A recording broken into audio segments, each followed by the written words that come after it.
Listo, ya estamos grabando. ¿Cómo están, muchachos? Jacobo, buenos días. Buenos días. Solís, Hola, hola, ¿qué tal? Buenos días. Emanuel, ¿Qué tal? Buenos días. siempre presumiendo sus liras, sus camisetas. Está bien chida esa Iron Man. Hoy La mía no vamos se a... ve, pero es de los Thundercats. La mía no se ve, pero es de los Thundercats. Dale. Bueno, déjame, yo del Millennium.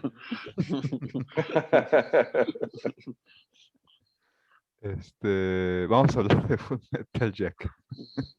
De película de guerra, bueno, película bélica, no, película de guerra, Paths of Glory de Stanley Kubrick. Para mí esta ya es una película bélica, ya presenta la guerra, tal como es. Y bueno, vamos a entrar inmediatamente. Jacobo, Sí, hola a todos. Pues, Full Metal Jacket, que a veces es traducida muy extrañamente como chaqueta metálica, y a veces O también cara de guerra. como cara de guerra. No sé por qué los nombres, vamos a quedarnos mejor con Full Metal Jacket, este, así mejor le llamamos. Pues es una de las películas que yo creo que de Kubrick a lo mejor eh, pasa desapercibida en relación a otras, porque pues tiene ya ven que una filmografía donde tiene 2001, tiene La Naranja Mecánica. Entonces Full Metal Jacket no es precisamente así como que la más famosa. No digo que no lo sea, o sea, sí lo es, pero una de las cosas que yo recuerdo cuando precisamente veía un documental detrás de la película es que Kubrick decía que es una película que a él como que le frustra un poco porque salió en tiempos donde salieron muchas películas de Vietnam. ¿Se acuerdan que en los 70s, 80s había un montón de películas de Vietnam? Pelotón, Soldados de Juguete, no me acuerdo, un montón. Películas que precisamente retrataban Vietnam, y entonces como que él se sintió frustrado porque sentía que su película se mezclaba en todas esas y no sobresalía. Esto lo digo porque a lo mejor no es la mejor, no es posiblemente la mejor película de Vietnam comparada con otras. Sí, y posiblemente no sea la mejor película, obviamente, de Kubrick, pero sí, y curiosamente yo la veo como una de las mejores películas de guerra. Eh, es para mí algo, digo, paradójico, y si se entiende lo que acabo de decir, pues ahorita lo explico. En el sentido precisamente de cómo maneja el sentido de la guerra. A lo mejor hay otras películas que manejan la historia de Vietnam y lo cruel que es y los problemas que tuvo de una forma tal vez más intensa o más realista. Pero yo creo que para mí lo que tiene Full Metal Jacket, digo, para quienes no la conocen, pues es una película que simple y sencillamente habla de eso, grupo de soldados que van a Vietnam, pero lo más interesante de la película, creo que ahí es donde precisamente es diferente a todas las demás, es que tiene dos partes, ¿sí? Una parte donde vemos a los soldados formándose precisamente antes de ir a la batalla, y luego ya la otra parte que pues es la más extensa, donde posiblemente ya vemos a los soldados en la guerra, en este caso pues en Vietnam. Eh, en ese sentido, ahí es donde ya muchos veo que se dividen entre cuál es la mejor y cuál no. Y es que definitivamente la primera parte, sí, a mí sigue siendo obviamente mi favorita. No porque la segunda parte no sea nada extraordinaria o mala, no lo es, pero es que la primera parte realmente sí lo es, sí es extraordinaria, sí es una parte que, sí es una parte de la película donde te deja esta idea de que, ok, si las películas de guerra manejaran la formación de sus militares y sus soldados, entenderías las razones por las cuales ya cuando están en la guerra están tan locos, tienen tantos problemas. Y creo que eso es lo que esta película hace, te adentra en los orígenes de por qué los soldados los deshumanizan, ¿sí? Los convierten precisamente en máquinas de guerra, y cuando ya precisamente llegan a esos otros lugares donde tienen que cumplir órdenes, pues su parte humana se disuelve en medio de un conflicto que de por sí ya lo hace. Eh, entonces, sí, yo me quedo, si empecemos con eso, yo me quedo con la primera parte como lo más atractivo, novedoso y como la aportación tal vez más interesante al cine bélico, ¿sí? Porque mientras otras películas empiezan en pleno acto de guerra o con la misma guerra iniciando, aquí te adentra en el papel sobre todo de estos soldados. En particular, obviamente, creo que sobresale el papel de Vincent D'Onofrio, ¿no? Que es Gomer Pyle, ¿no? Que le ponen, y cómo precisamente dentro de los soldados, pues es el que no puede resistir, o sí lo hace y al final se convierte en lo que los Estados Unidos quería, pero pues también eso lo termina convirtiendo en alguien sin alma y un asesino. Total, yo creo que en esta primera vuelta es lo que voy a decir primero, esta cuestión de la división y la idea de que por lo menos para mí yo me quedo con la primera parte como algo extraordinario. Sí. Muy bien, gracias, Jacobo. José Luis, ¿listo? ¿Qué te echaste? ¿Unos taquitos? Unos galletas? No, un pan con mantequilla, Uf, acompañando el café. qué Por rico. cierto, rápido comento, vi una encuesta en donde se supone que en México el personaje de cómics más popular es Iron Man. No sé si sea cierto o solamente aplique para las películas, pero por ahí lo vi muy actualizado ese, como que de último momento. Y hablando de esos personajes, pues uno que ha estado apareciendo en el universo Marvel, pues es Vincent D'Onofrio.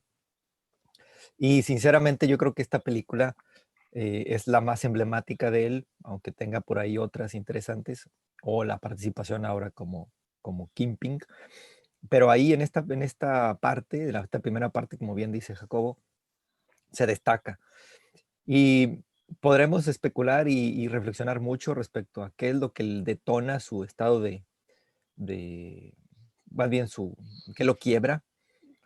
Pero yo creo que lo más fácil sería decir que se siente traicionado por sus compañeros, ¿no? Después que le dan esa tranquiza, que por cierto, la película yo la vi siendo bastante chiquillo. em, no recuerdo bien dónde ni cómo, pero lo que sí recuerdo es la escena en donde lo golpean con los jabones. Me quedó muy marcado eso a mí, me impactó, no por el acto de la traición, sino por lo que representó para mí estando tan joven el sufrimiento de alguien, ¿no? Cómo lloraban y cómo lo agarraban sin que se pudiera defender. Eso a mí me aterró en aquel momento. Y quizá por eso lo tengo muy, muy presente como el factor que detona esto. Yo creo que esta primera parte incluso hasta podría ser un guiño a Sin Novedad en el Frente, en donde el sargento los trata muy mal a los reclutas y después resulta que la dureza de ese sargento en guerra era completamente cobardía, ¿no? El tipo no se sabía defender, huía del conflicto, pero aquí no tuvimos la oportunidad de ver eso, de confirmarlo con el sargento Hartman. Y eso creo que estuvo bien porque pues, el chiste, me parece, no era denostar a Hartman, sino señalar el quiebre emocional y psicológico de Pyle, que por cierto me quedé con la duda de qué significa Pyle, no encontré, sinceramente, eh, qué significa, pero sé que es despectivo. Y tal vez, no sé ustedes que sepan más, sea un guiño a un reportero de guerra, considerando que el autor de la historia, el autor del libro, fue un reportero de guerra, ¿no? Un marino que se hizo reportero, justamente como el papel del Joker, ¿no? Que básicamente es el que está narrando la historia. Y yo me quedaría en la película con eso principalmente, con el quiebre que tiene el actor, perdón, el personaje de Pyle. Y ya después lo demás me parece bastante entretenido, bastante divertido y crudo también, pero lo primero es lo que más me impacta. Incluso ahorita me acordé que señalaba Jacobo que también pues prácticamente tuvo que competir con First Blood, ¿no? El Rambo 1, pues se llevó las taquillas. Entonces, pues sí entiendo la frustración del director con esto. Aunque First Blood no es mala, pues todos sabemos el rumbo que tomó y todo la mística que está alrededor de Rambo como palomera, ¿no? Entonces, pues sí, no creo que le gustara estar dentro de todas esas. Bueno, por lo pronto es mi primer comentario. Gracias, José Luis. Pero sí, Rambo 1 sí está muy buena. Está mejor que las demás. ¿Manuel? No, sí, tiene sus ratos. Ahorita, hace rato que Jacobo comentaba el del resto de las películas de guerra, pues creo que tiene razón, ¿no? En esa década de los 80, incluso a principios de los 90 salieron algunas otras. Yo creo que una de las que me acordé fueron Pecados de Guerra. No me acuerdo cuál es el título original, no sé si recuerden. Que Sí. también tiene sus ratos, ¿no? Y bastante triste también en ocasiones.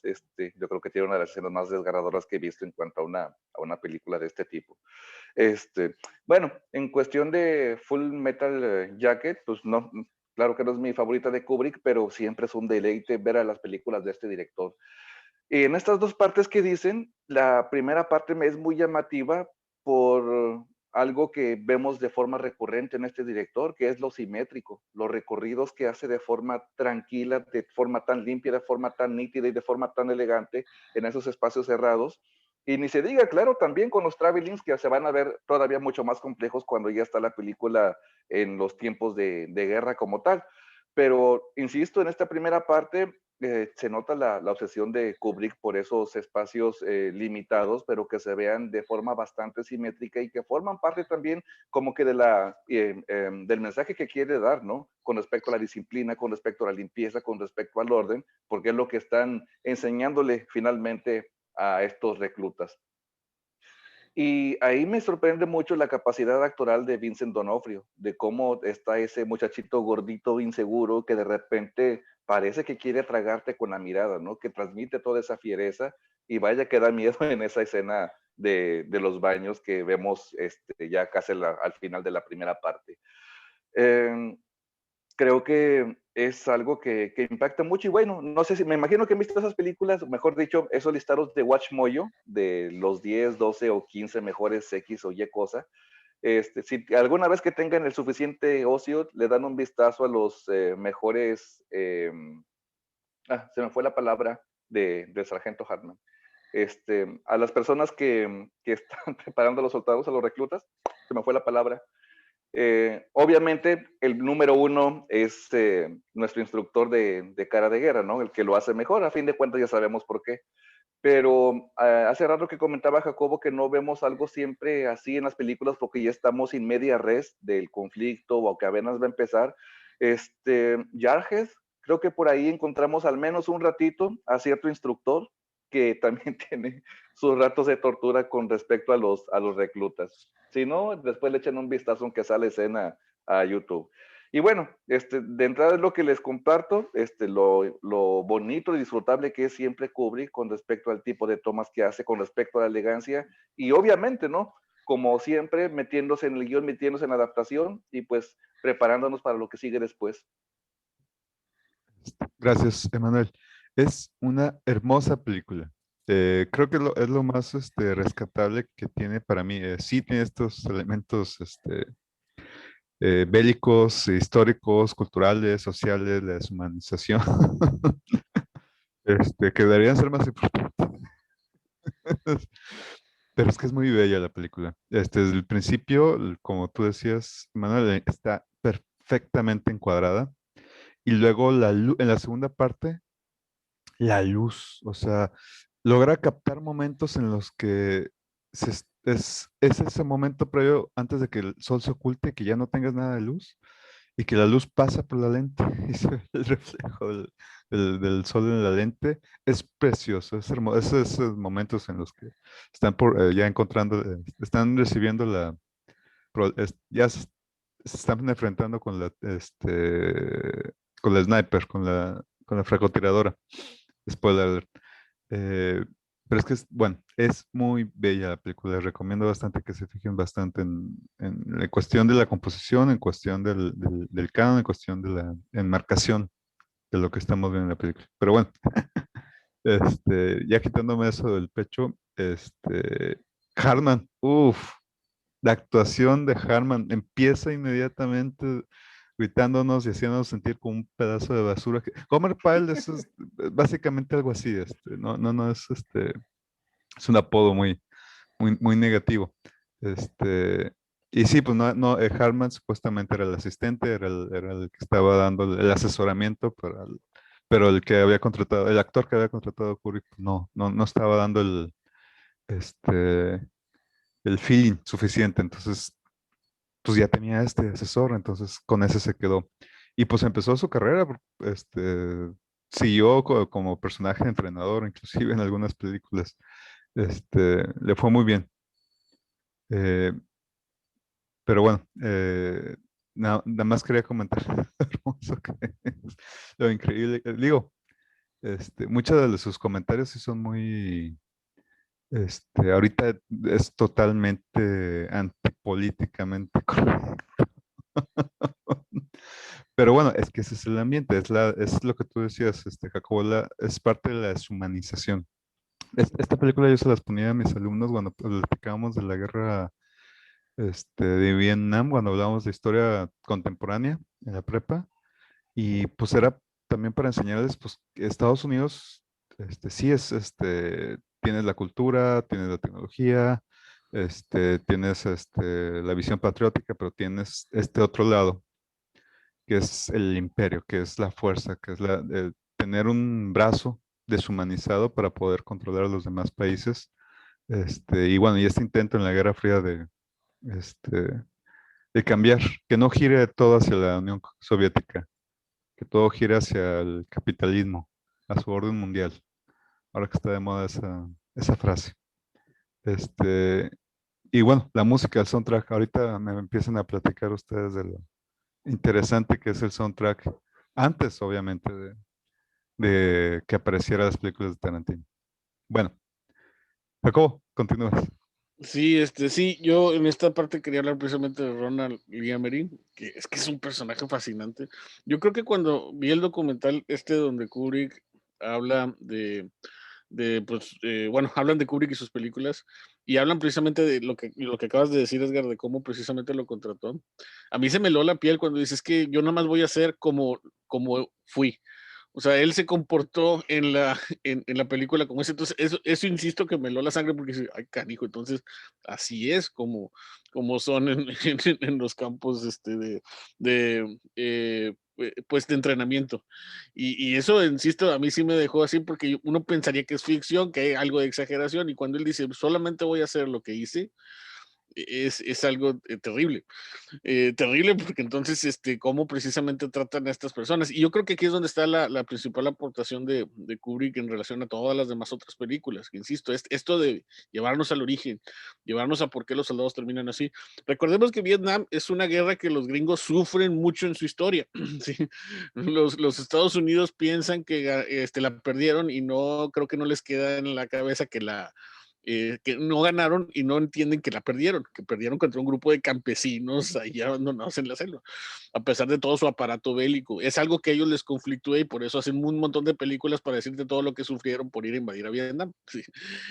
Y creo que precisamente ahí también hay una discusión con esta película. Yo he tenido amigos que me dicen, es que es bélica, no lo es, por el mensaje que oculta. No lo sé, eso es algo difícil.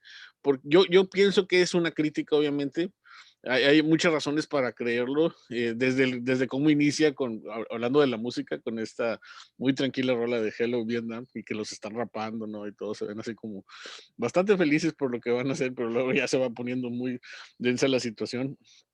Y además tiene, creo que no me lo han de negar ustedes, tiene algunos elementos de humor negro bastante marcados, ¿no? O sea, hay partes donde no sabes si reír o llorar, ¿sí? O hay otras donde inevitablemente te ríes, por ejemplo, precisamente cuando están en el campo de entrenamiento y que está el sargento, es Navidad y dice, va, cántenle las mañanitas a Jesús y ya están todos cantando, Happy Birthday. Eso me da a mí bastante risa, ¿no? Porque pues es Navidad y lo que están haciendo es cantar a las mañanitas al niño Jesús. Ese tipo de cosas hacen que la película sea mucho más disfrutable, creo, porque entonces no cae en ser un absoluto drama. Sí, cae precisamente en la ambigüedad de entender que la guerra también puede ser complicada. Eso ya es lo que se nota en la segunda parte, por ejemplo, con el personaje de, no me acuerdo cómo se llama, el que es el reportero, que es de lentes, donde él precisamente tiene su casco, tiene un símbolo de guerra y tiene la guerra, el símbolo de la paz. Y entonces a ellos le pregunta un sargento, ¿por qué tiene esos símbolos contradictorios? Porque pues él dice, porque creo que así es esta situación, ¿no? Entonces sí, yo creo que esta película tiene muchos elementos para darte a entender que obviamente los Estados Unidos hicieron un aparato de guerra que creo que después les cayó encima, que a lo mejor ahí es donde podríamos ver a Rambo y lo demás como secuela de esto. Sí, porque ahorita que mencionaban a Rambo, creo que la escena más genial de Rambo es cuando dices que yo acá tenía amigos, manejaba equipos de millones de dólares, sí, y si ves Full Metal Jacket, pues ahí se entiende todo eso que él les dice. Ahí es algo que a lo mejor ni la misma Rambo te sabe explicar bien y que creo que Kubrick sí lo hace. Cómo formó un grupo de personas, sí, totalmente encaminadas a un objetivo, pero también a la larga cómo formaron lazos. De hecho, y spoiler, la última escena es creo que una de las escenas más conmovedoras en el sentido como yo lo veo, y extrañamente también visadas por lo mismo del cine, donde van en los campos, está el fuego, ellos están caminando como soldados que quedaron como hermanos de guerra cantando la canción de Mickey Mouse. Sí, si ese no es el capitalismo norteamericano y el imperialismo y todo lo que eso representa, no lo sé qué es. Pero bueno, ahí les dejo en esta primera parte. Gracias. José Luis. En esta segunda. Sí, esa última escena donde están cantando de Mickey Mouse es magistral, refleja todo, prácticamente todo. Fíjense que la película tiene este elemento de la primera parte que quisiera comentar o relacionarlo con algo. Son rudos, son casi que, bueno, yo no estaría muy de acuerdo con eso de deshumano, porque me parece que el humano es capaz de eso y peores cosas. Más bien en el sentido de poca compasión, ¿no? O sea, no hay compasión en la formación y de repente ves los ejercicios que hacen y lo duro que son y cómo los tratan, pero luego pasan la segunda parte de la película y tú dices, es que tienen que cargar con un arma que pesa 20 kilos o más todo el día, cargar una mochila. A veces el tener ejercitado un músculo, por más insignificante que parezca, es la diferencia entre salir de un atolladero o no. Y la mentalidad fuerte y dura de, pues tengo que seguir adelante, forma parte de ello, ¿no? Entonces yo no estaría bueno, es un tema muy controvertible, pero el cómo los traten, cómo los trataban según el sargento Harman y lo que sabemos por muchos otros lados, yo no estaría tan seguro de que eso deba dejarse así, lo digo de esa manera. Me parece que justamente la guerra es lo peor que tenemos, pero para entrarle a eso tienes que ser lo peor en la formación. Entonces sería como que contradictorio formar gente tranquila y que ponga su criterio antes de disparar y querer empezar una guerra. Justamente me parece que eso es lo que termina haciendo que pierda el ejército norteamericano, representado por que los españoles lo traducen como burlón al reportero, porque es contradicción. No quiero, pero me criaron para esto. Y casi todas las películas de Estados Unidos con este tema es no queremos, no nos quedó de otra. Y por eso no le echamos todas las ganas que deberían, quizá, ponérsele. Y quienes sí querían, pues como matan a espada, terminan muertos por la espada, ¿no? Ahí mismo, en Vietnam. Y eran pocos. Yo tuve la oportunidad de conocer algunos que salieron de ahí y sí quedaron mal, algunos tipos. Y entonces, por eso yo me quedo con la primera parte de la película, me gusta más por eso. No sé, siento que es lo más duro y lo más difícil, esa primera parte. Y la segunda, pues es la entretenida en el sentido de que, bueno, ahora sí hay balazos y muerte y todo eso, ¿no? Pero también refleja esto otro que comentaban ustedes, ¿no? Esas ambigüedades de la guerra y las tomas que decía Manuel hace rato, esa simetría, esos cambios de luz, pues sí, Kubrick era especialista en todo eso, es fabuloso, ¿no? Muy bueno.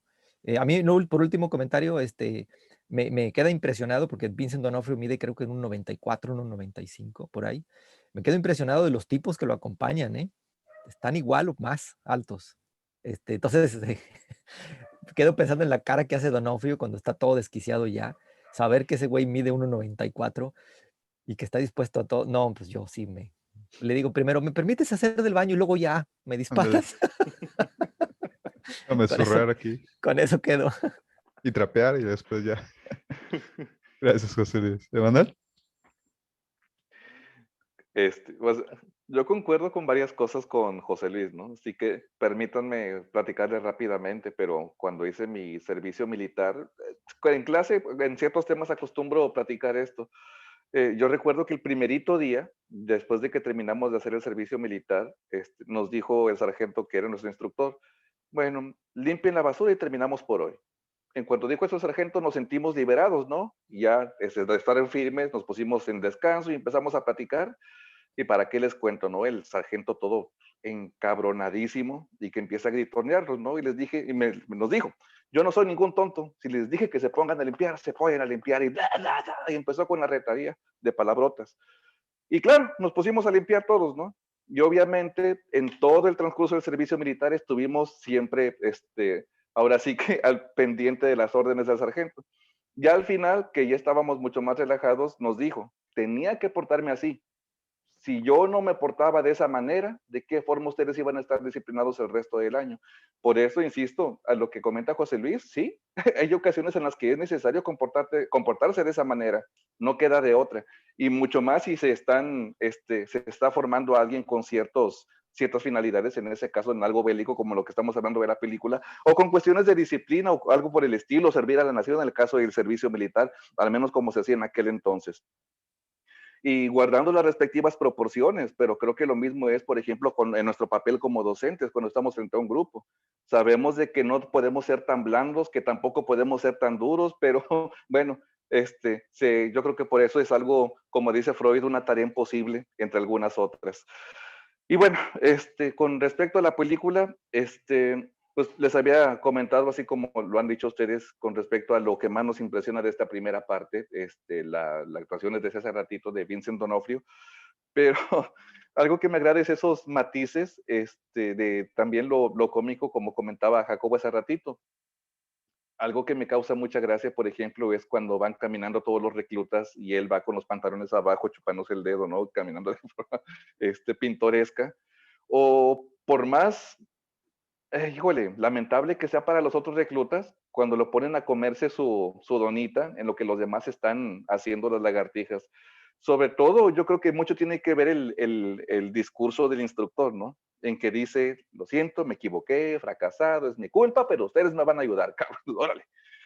Y por cierto, chicos, sabemos nuestra política, creo yo, de los cuatro con respecto a las películas dobladas, pero no sé si han visto fragmentos al menos de la película de Kubrick doblada al español latinoamericano.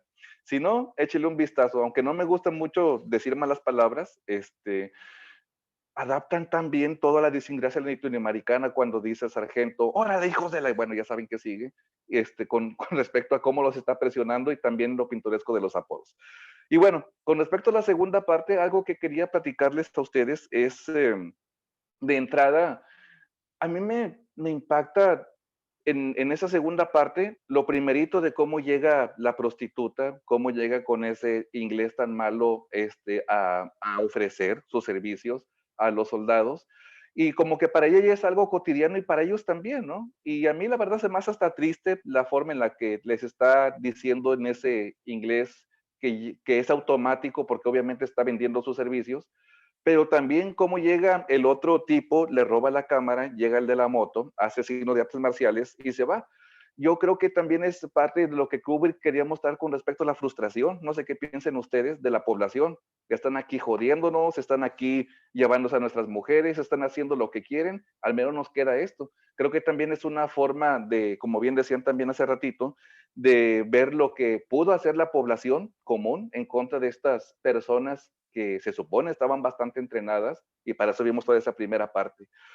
Por ahí veía un video en YouTube, después de los pasos si quieren, porque se me hizo muy interesante, con respecto a lo que comentan de las figuras femeninas. De entrada, esta mujer que está vendiendo sus servicios, sus sexoservicios, la que sale después en la que discuten quién va a ir primero con ella, pero en cierta forma la revancha que está con ese francotirador al final, ¿no? Y que en cierta manera está esa cuestión un tanto fálica con el shoot me, dicho de forma bajita y en la posición en la que estaba. Es un análisis que se me hizo interesante, igual después si quieren le echan un vistazo. Y bueno, por lo demás, una última cosa, algo que se me hizo muy curioso fue el traveling que hizo Kubrick, filmando un traveling, filmando la guerra.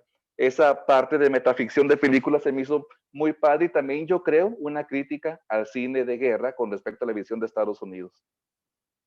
Sí, es increíble esa toma de, soy la canción de Software Bird, luego estás el paneo con todos los tanques y luego, y pum, luego al fondo se ve pum, que explota, y pum, y pam. Fíjate, en esa escena está increíble la música, cómo se van acercando hacia la ciudad, bueno, en la escena previa, en la que se están acercando a la ciudad, la música, pum, pum, pum, pum, me recuerda bastante a Tiburón, tiene ese feeling. Y bueno, aparte de lo que estabas mencionando, la cuestión fálica, pues todo el ejército es puro desplazar toda la energía sexual, la energía de matar. están los cánticos que se echan el grupo ahí cuando están haciendo el ejercicio, el drill. Se los recomiendo bastante que lo chequen. El famoso Give me some PT, good for me, good for you. I don't know, but I've been told. Y el clásico, This is my rifle, this is my gun, this is for fighting, this is for fun. Están desplazando este elemento de la sexualidad muy necesario en los jóvenes de esa edad y lo transforman en pues en el amor al arma y a la guerra. Está otro, aquí los tengo por cierto, ando con mi acordeón. ¿Dónde está? I don't know, but I've been told Eskimo pussy's mighty cold. Good, feels good, is good, feels good. Bueno, ya se imaginarán. Y fíjense. Oye, perdón, Edgar, Sí, pero dime. ahora sí que Eros y Tánatos, ¿no? Literal, sí están a la vuelta de la esquina estos dos, mirándose de frente a frente, aquí. Y más, bueno, la primera parte pues sería ese elemento y en la segunda parte con las prostitutas. Pero lo que a mí me llama la atención y que les gusta mucho a mucho que estuvo allá y que obviamente pues es traumático, pero el elemento de que nunca veían al enemigo. No estaba presente. O sea, le disparaban a la selva y la selva le disparaban a la selva, quemaban todo, soltaban napalm y cuando subían a ver si había cadáveres, cuando ya estaba todo humeando, no había nada. Ya Como sabían. pelotón. Ándale, como pelotón. Entonces, todo el conflicto y todo el lío que causó una sola mujer en un cuarto, en un edificio, pues hace ver las dificultades que se tuvieron que haber enfrentado. Es como una simbolización de todo ese elemento, de todo lo que ya estaba mencionando José Luis, lo que estaba mencionando Jacobo, lo que estabas mencionando tú, Emanuel. Y digo, es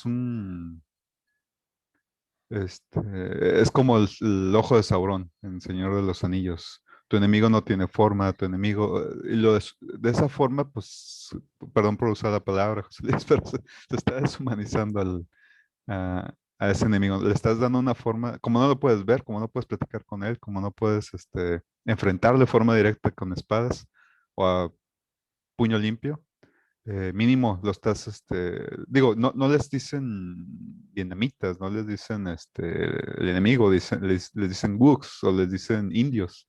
De hecho, hacen mucha referencia a John Wayne, a las películas de indios. ¿Se acuerdan de este enfrentamiento donde está la canción de Bule Bule, por cierto, la mejor canción de rock and roll de todos los tiempos? Que se enfrenta el más matón, el más fuerte, el más grande que trae su metrallota, con el reportero y al estilo John Wayne, diciéndose palabras, diciéndose frases de John Wayne. Y bueno, les dicen indios, o sea, sí están deshumanizando de alguna forma, pero o en la escena en la que los atacan en el Año Nuevo chino, también, ¿no los ves? Y cuando los ves, cuando están haciendo el cameo y los tienen amarrados y están todos chiquitos y están todos con hambre, algunos descalzos, o sea, es sí es un David contra Goliat y qué grande que haya ganado David a final de cuentas. Pero bueno, ya aquí me paro. Sigamos con el último comentario, pero hay tiempo. Jacobo. Sí, fíjense que me han hecho pensar bastante para incluso volver a ver la película, porque sí tiene todos estos elementos que dicen en relación, por ejemplo, a esta visión que hay de las mujeres. Lo que dijo ahorita Manuel realmente sí me cambió incluso algunas cosas que veía en la película, que me gustaría volver a verla. Y en cuestión de lo que dice Edgar de cómo el enemigo se desvanece, eso es porque precisamente casi todos los relatos es lo que mencionan. Una de las cosas que se tiene que entender con la guerra de Vietnam es que cambió la forma de hacer la guerra. No es que la guerrilla fuera un elemento nuevo en el siglo XX, ya prácticamente se había experimentado con anterioridades de la Revolución Rusa, la misma Revolución China, tanto de 1911 como de 1949. Pero en el caso, También, ¿no? sí, bueno, sí, el concepto de guerrilla no era nuevo, pero el concepto de guerrilla en el siglo XX definitivamente los vietnamitas sí lo llevaron a otro nivel. ¿Sí? Recuerden que a partir de Vietnam y luego después Cuba, o bueno, a la par incluso, el concepto de guerrilla era ese, ¿sí? El enemigo debe ser invisible, o en este caso, ellos deben ser invisibles. Entonces, si ustedes se fijan, las guerras comunistas, ese era el motivo. Y precisamente todas aprendieron del Libro Rojo, también de la guerra del 17, de la Revolución Rusa. Y esto lo menciono porque, si te fijas, esa es la naturaleza. O sea, no es casualidad que no se vean, no es casualidad que muchas películas los desvanezcan. Es que ese fue el triunfo precisamente de los vietnamitas en la guerra. Supieron manejar su territorio, sabían dónde estar, sabían dónde no estar, porque entendían que el aparato norteamericano era superior y no podían hacerle frente. Decía por ahí un historiador militar que alguna vez me tocó escuchar en la facultad, de hecho, decía, los Estados Unidos estaban jugando al ajedrez, pero los vietnamitas estaban jugando al gato. Sí, y no sé si se entiende que por eso la diferencia, o sea, mientras en el juego de ajedrez hay piezas, hay una posición donde tú tienes que llegar a un objetivo y demás, en el otro tú no te tienes que ver, tú tienes que rodear al enemigo y no hay posiciones ni jerarquías, ¿no? Entonces, no sé si ya con esa idea de la guerrilla versus la guerra se dan cuenta por qué los vietnamitas están desaparecidos, porque esa era su estrategia. Y esa era la capacidad que precisamente tuvieron para poder derrotarlos, insisto, porque los derrotaron, cosa que todavía los Estados Unidos como que no aceptan, pero bueno, sí, no aceptan porque precisamente eso, ¿cómo vamos a perder nosotros con nuestro gran aparato bélico y después de derrotar a la Alemania y al fascismo de Europa, vamos a venir a perder con estos campesinos? Pues eso fue. Y obviamente hay muchas cosas que la guerra de Vietnam también dejó claro para Estados Unidos y para el mundo. O sea, primero no hay enemigo pequeño, ¿sí? Es una de las cosas que las guerras del siglo XX van a dejar claro, de ahí a Cuba, Afganistán, no hay enemigo pequeño, ¿sí? Y en adelante, precisamente los Estados Unidos también se dieron cuenta que no es lo mismo, ¿sí? Por ejemplo, los objetivos que se plantearon en la Segunda Guerra Mundial, donde definieron sus valores y la gente iba con esa idea de sí, estoy luchando por la paz mundial, a este grupo de soldados que en la película vemos desde un inicio no muy convencidos de ir a la guerra y a lo mejor lo único que les une es la hermandad, pero con valores bastante, ¿cómo decirlo? Contradictorios, ¿sí? Entonces ahí es donde yo voy a esta guerra a matar niños vietnamitas, no entiendo por qué, yo entiendo por qué mi papá fue a Alemania a matar a Hitler, pero yo no entiendo esto otro. Sí, no sé si con eso se explica. Y bueno, perdón si me estoy extendiendo, pero resumen, véanla. Sí, es una película imprescindible. Sí, véanla y si te hace cuestionarte todas estas cosas, ahí es donde está precisamente el valor de esta película. Habla de guerra, hasta te emociona con algunos efectos de guerra, pero creo que, yo en resumen, creo que es más antibélica que nada, porque te muestra precisamente los efectos nocivos de la guerra en los soldados, en la gente que se ataca, en general, ¿no? En todo. Pero en fin, ahí se los dejo. Gracias, Jacobo. José Luis. Sí, gracias. Pues como último comentario respecto a la música, mi gran problema es que no me acuerdo de los nombres de las canciones, pero están muy buenas, bastante buenas. Justamente tú dijiste previo a Tarantino, ahí está este ejercicio, no sé bien alguno otro, pero las colocó en un momento preciso y justo. Recordé pues, incluso hasta Watchmen también. Y pues yo sabía que él no usaba música del momento para no pagar derechos, pero yo creo que aquí se dio el permiso porque le quedó muy bien, ¿no? El asunto. Aparte está pagando Warner Brothers, así es que. Ah, bueno, entonces pues por ahí viene, ¿no? Entonces, sí, sí, la música es genial. Una última escena que a mí me impactó es cuando el artillero está arriba en helicóptero disparando a los campesinos, ¿no? Bueno, en este caso creo que son mujeres campesinas y sin deberla ni temerla se las está echando. Eso es sinceramente muy impactante, muy impactante. Te muestra como que pues ahora sí que la maldita cara de la guerra, en el sentido de que pues hay todo un aparato que viene y acaba con el sustento primario del mundo, que es labrar la tierra, con gente que no tienen, pues ahora sí que ninguna culpa.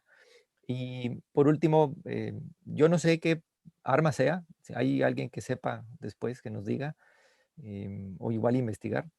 El arma que sostiene ay, se me olvidó el nombre, el apodo que le dan, pues este otro personaje que viene después, en la segunda parte, que es el grandotote, el más grandotote, el que trae el arma chingonota, yo no sé si sea una Barrett, pero solamente un tipo con esa musculatura y con ese tamaño es capaz de cargar cosas así. Está impresionante, sinceramente impresionante me recuerda a Aliens, cuando dos de los marinos andan con unos metrallones El gigantescos. Depredador, el negrito. O Depredador también, ¿no? Sí. Negrito, Bueno, negro. ahí quedo. Gracias, José Luis. Emanuel. No, pues cualquier película de Kubrick es recomendable. Yo creo que en este caso más bien diríamos con respecto al tema, qué es lo que recomendaríamos de él. Y en este caso, pues yo creo que como en un momento dijo Edgar, genéricamente podemos llamarla bélica a la película. Y ya después podemos ponerle otra clase de etiquetas, por ejemplo, antibélica, que es una de las cuestiones que estamos platicando y discutiendo. Y bueno, ya para terminar, pues solamente comentarles que así como en la primera parte estábamos viendo la preparación de los reclutas y esas elegancias de las tomas de Kubrick, claro, y todo eso, en esta segunda parte, que quizá es un tanto más pausada, a pesar de que hay escenas bastante fuertes, pues aquí también estamos viendo la transición del Joker ya terminada con el asesinato del francotirador. Y pues que en cierta forma, no recuerdo honestamente si está como tal en la película o si está por ahí en el libro, con el resumen que leí, porque no he leído la obra completa, de que está la reflexión esa de que, bueno, pues mejor ella que yo, ¿no? Mejor los demás que yo, que a fin de cuentas es la lógica que seguramente tienen las personas que están en una clase de conflicto de esta índole. Y fíjate, José Luis, que no lo había relacionado con Sin Novedad en el Frente, un libro, siguiendo con eso, que es completamente antibélico, ¿no? Yo me acuerdo que lo leí y me impactó mucho, y me acuerdo que me dije a mí mismo que le iba a volver a leer para no volver a agarrarlo en mi vida, porque en verdad tiene cosas tan impresionantes y tan tristes. Y pues bueno, en sus adaptaciones cinematográficas también tenemos cosas bastante rescatables, pero bueno, ya sería de otro costal. En fin, sí, como dice Jacobo, vean la película, es bastante recomendable y disfrutable. Creo que más bien es la pregunta, más bien el comentario es ¿por qué demonios no la han visto? Porque, digo, tiene todos estos elementos que hemos comentado sobre estos temas bélicos y sobre esa guerra en particular, que sí fue muy, bueno, de las cosas más problemáticas y de alguna manera, por eso hacía ese comentario de Jarhead, que pues se extiende esa forma de batallar, de sufrir de Estados Unidos, porque pues tampoco no es una victoria bien lograda, digo, todavía hasta la fecha están con la discusión si se salen o no se salen, todavía. Pero bueno, nunca se van a salir. ¿Para qué nos hacemos bueyes con B de burro? Eh, la película es hermosa, tienes una cámara excelente, la luz es preciosa. O sea, Kubrick estaba tan loco que el minuto preciso para la luz exacta y te esperaste todo el día para esa toma y falló. Hasta el otro día vamos a volverla a filmar. Entonces, es era maníaco en ese sentido. Y de música, pues de Chapel of Love, Dixie Cops, Wooly Wooly, les digo, la canción más padre de todo rock and roll en los 60s. La que la de Chris Kennedy, Nancy Sinatra, This Boy I'm for Walking, cuando está caminando la prostituta, cuando cambia, cuando ya aparece la segunda parte, Soffenberg, que ya lo mencionamos, el himno de los marines y al final con los créditos en negro, muy significativo que aparezca Rolling Stones, Paint Black. Es una canción que, pues, la depresión adolescente, desplazada al sufrir norteamericano en la guerra de Vietnam. Pero bueno, muchachos, no sé si tienen algún último comentario, alguna otra cosa que decir sobre Full Metal Jacket. Véanla. Sí, véanla. Y comparándola con otras películas, Apocalipsis Now, El Pelotón, Jarhead, sí se distingue. No, no es tan taquillera, ganó creo que unos 10 millones de dólares el año que apareció, que es poco comparado con estas otras películas, pero con el pasar del tiempo, la gente se ha volteado a verla y la ha apreciado bastante y la compra. Y cuando hacen reproducciones en el cine, siempre vamos a volverla a ver. Entonces ya ahorita ya es una película de más de 100 millones de dólares. Claro. Pero bueno, comparándola, pues sí es un punto de referencia muy fuerte. Con agarrarla para compararla con Apocalipsis y con Pelotón. Y le pasó lo mismo, siempre estuvo enojado por esa situación que ya habían comentado, de que sale una película y sale otras películas del mismo tema. De hecho, por eso no hizo su película de Holocausto, porque la hizo más rápido, hizo más rápido la historia de Chile de Steven Spielberg. Ese fue un problema. Y siempre tuvo esa situación. De hecho, muchas películas pudieron haber aparecido, pero las detuvo. Y la que siempre quisimos haber visto, la de Napoleón, Sí. Sí. Sí. pero tampoco se pudo lograr. Tenemos la inteligencia artificial, que para muchos muy mal lograda por Steven Ujú. Spielberg. Pero bueno, por lo menos tuvimos a Edward Shot, que tenemos ese último gran diálogo al final de esa película. Pero bueno, fue un placer, muchachos. Igualmente. Aquí estamos. Gracias por aparecer. Gracias por habernos escuchado. Adiós, Jacobo. Nos Nos vemos. vemos. Nos vemos, José Luis. Hasta luego. Bye bye. Nos vemos, Emanuel. Nos vemos. Cuídense. Hasta luego.